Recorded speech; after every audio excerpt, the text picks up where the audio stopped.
कहावा से आईनी सादा शिव झोरी में भभूत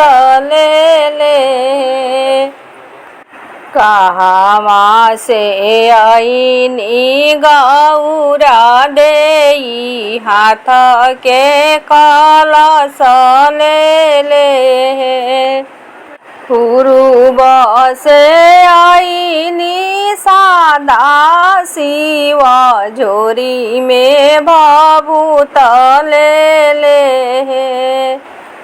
पश्चिम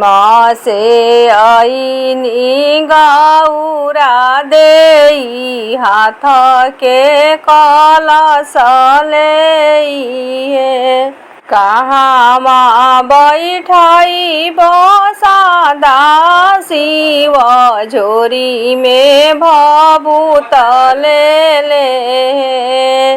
कहावा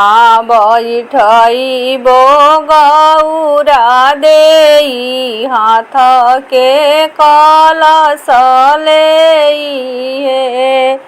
दुआरा बैठाई सादा शिव झोरी में भभूत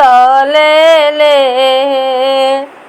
अंगना बैठाई गौरा देई हाथ के कलश ले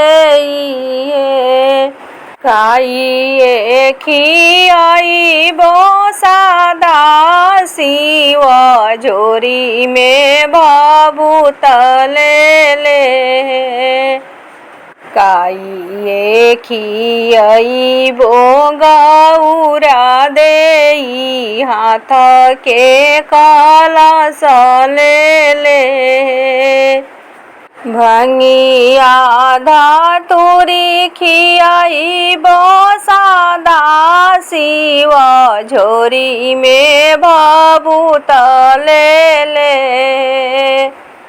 लड्डुए खियाई गौरा देई हाथ